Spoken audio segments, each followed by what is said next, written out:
السلام عليكم. أهلا بيكم يا غاليين في فيديو جديد. النهاردة إن شاء الله هيبقى فيه تحدي كبير، بس إحنا قدها. كتير منكم طلبوا مني ميزانية ب1000 جنيه في الأسبوع للأكل والشرب والمنظفات والخضار وكل حاجة. طب ينفع إن إحنا نعمل ميزانية ب1000 جنيه؟ طبعا ينفع، وما ينفعش ليه؟ إحنا بس هنشغل الجنيه ونص اللي جوانا وهنعمل أحلى ميزانية مع بعض، وكمان مش ميزانية لوحدها، ده إحنا كمان هنحط كمان معاها المنيو. بس الأول نعرف نشتري إيه ونشتري منين. يلا بينا نشوف إحنا قسمنا الميزانية هنا إزاي، وقسمنا ال1000 جنيه وهنجيب بيه إيه. أنا هنا أول حاجة أنا عملتها وهي المنيو. قبل ما أعمل الميزانية بتاعتي أنا عملت المنيو بتاعي. المنيو انا حددت كده الايام الاسبوع كلها، وحددت انا كل يوم انا هاكل ايه، وبناء عليه انا هقسم الميزانيه بتاعتي. يعني بص، انا هقول المشتريات وبعد كده في الاخر هقول لكم المشتريات ديت انا قسمتها ازاي في المنيو. انا عندي المشتريات، عندي بروتين اللي هي اللحوم، انا قسمتها ل 290 جنيه. هجيب نص بانيه ب 75 جنيه. هجيب نص كبده شرايح هنعملها كبده بانيه ب 85 جنيه. فرخة فرخة كاملة ب130 جنيه. في فراخ اللي هي الفراخ الحمراء الأمهات يا بنات بتبقى طعمة جدا، ولو حشيتيها جوه رز بتبقى الرز اللي جواها في منتهى الجمال. فكده البروتين معايا قطع 290 جنيه، ده اللي هو بند اللحوم. بند ايه اللحوم قطع معايا 290 جنيه. طيب نيجي نشوف السوبر ماركت والأساسيات. السوبر ماركت والأساسيات اللي أنا هجيبها اللي هي تملى بيتك خير، اللي هي زي إيه؟ عندي كيلو ونص من الرز. الكيلو على حسبة 25 جنيه، فهيعمل معايا 37 ونص. نص كيلو رز بسمتي، ما احنا برضو لازم كده يبقى توفير ومدلع في نفس الوقت، يعني مش هيبقى كله أربطة، لازم يبقى فيها زي ما بنقول بحبحة شوية، أو تحس إن احنا ترفيهية، إيه حاجة ترفيهية شوية. فجبت نص كيلو رز بسمتي ب40 جنيه. نص طبق بيض ب60، على حسبة إن الطبق الكامل ب120. يا بنات أنا بقول لكم الأسعار اللي موجودة عندي. تمام. ربع كيلو عدس ب15 جنيه. كيس مكرونة ب10 جنيه. كيلو دقيق ب18 جنيه. إزازة زيت ب60 جنيه. باكو شاي صغير ب10 جنيه. إزازة خل ب10 جنيه. كيس ملح ب5 جنيه. الحاجات الأساسيات دي كلها قطعت معايا 265 ونص، يعني كده فاضل 4 ونص فكة. أنا عملتهم ل4 ونص، خليتها 270 على حسبة الاختلاف في الأسعار. اختلاف السعر من مكان، من منطقة للتانية. تمام. طيب أنا عندي البيت مش هيستغنى عن الرز، عندك البيت مش هتستغني عن العدس، مش هتستغني عن المكرونة. الدقيق لو عايزة تعملي صينية كيك، عايزة تعملي مثلا هتاخدي الكيلو الدقيق كله تعملي مثلا فطير في يوم مع جبنة وعسل، وهيبقى يمشي غدا زي الفل، هيمشي معاكي. تمام. ده بالنسبة للسوبر ماركت والأساسيات أنا حاطط له 270 جنيه. نيجي نشوف بعد كده الخضار والفاكهة.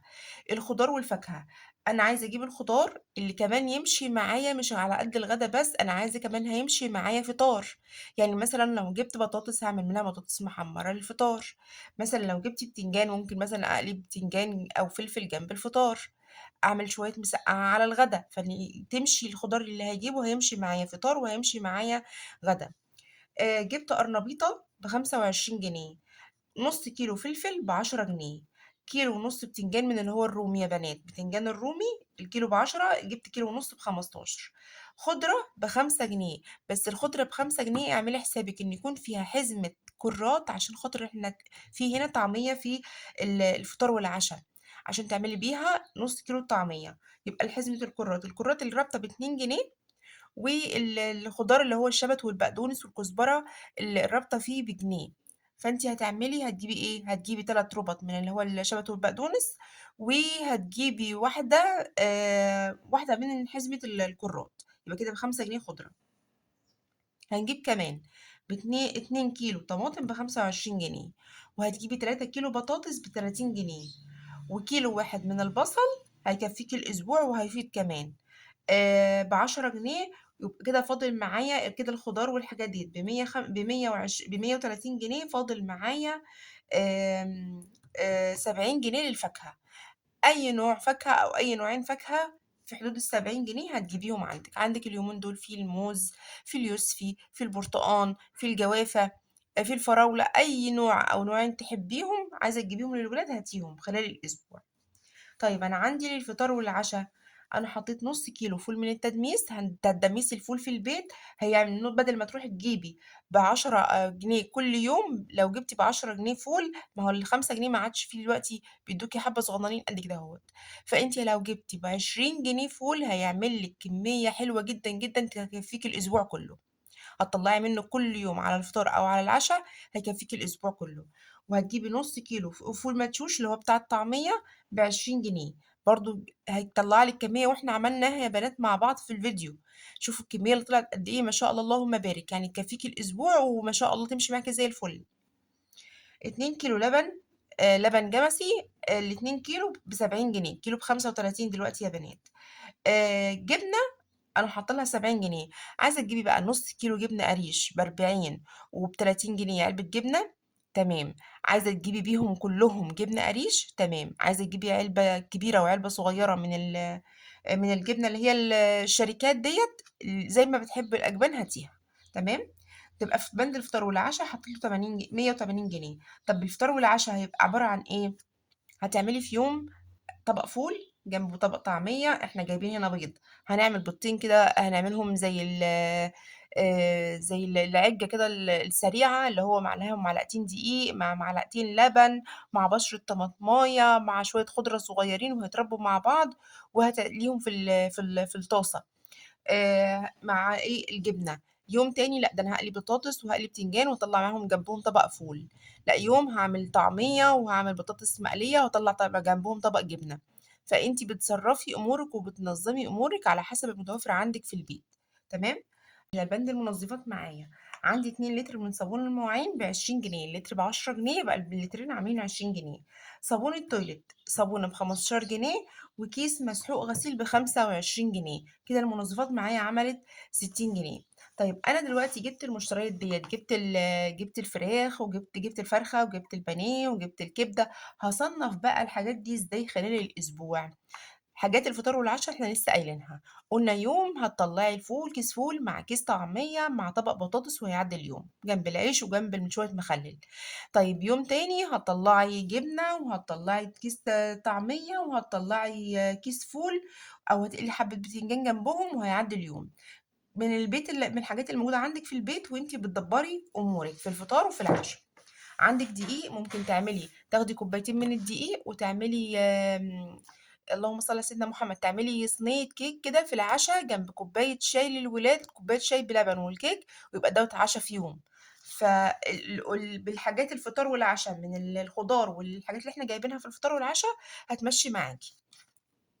طيب الميزانية بقى بالنسبة للغدا، عملت يوم السبت هنعمل بانيه معاه رز بسمتي ومعاه سلطة ومعاه عيش.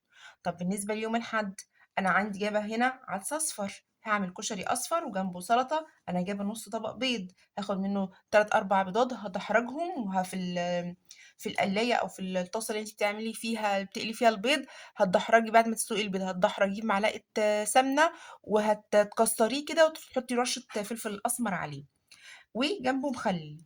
يوم الاثنين هنعمل، احنا جايبين هنا في الخضار جايبين قرنبيط، هعمل قرنبيط وسلطة وعيش ومخلل. طيب يوم التلات احنا جايبين كبدة شرايح، هعمل كبدة بانيه، وجايبين كيس هنا مكرونة في المشتريات، هعمل جنبه مكرونة وعيش وسلطة. طيب يوم الأربع أنا عندي هنا بتنجان رومي، هعمل مسقعة بالخل والثوم وعيش. طيب يوم الخميس أنا جايبة هنا معايا دقيق، هاعمل من دقيق هاعمل فطير كده حلو، فطيرة كبيرة حلوة، مثلًا لو بكيلو الدقيق كله هاعمل فطيرة كبيرة وجنبها جبنة وجنبها شوية عسل. يوم الجمعة إحنا جايبين هنا معانا فرخة، هاعمل الفرخة وجنبها شوية رز وشوية ملوخية وشوية سلطة. يبقى كده كل الأسبوع مشي معايا ما شاء الله. أنتِ يعتبر يوم أدي 2 أدي 3 لحوم. 3 لحوم يكفّوا أسرة حلوة، يعني يكفّوا أسرة 5، 6 أفراد، تمام؟ ده بالنسبة للميزانية الأسبوعية. إن شاء الله بإذن الله انتظروني، في ميزانيات تانية كتيرة نازلة، لإن في ناس كتيرة طلبت منّي ميزانيات، فانتظروني إن شاء الله بإذن الله. و نازل لكم برضه إن شاء الله بإذن الله بعد الفيديو دوّة هينزل الفيديو بتاع طريقة إزاي تعملي ميزانية وطريقة الأظرف فيها إزاي تمشي بيها. لحد هنا لو لسه متابعاني مش تنسيني من اللايك والشير والسبسكرايب للقناة عشان عيلتنا تكبر بيكم يا بنات، واشوفكم في فيديو تاني والسلام عليكم.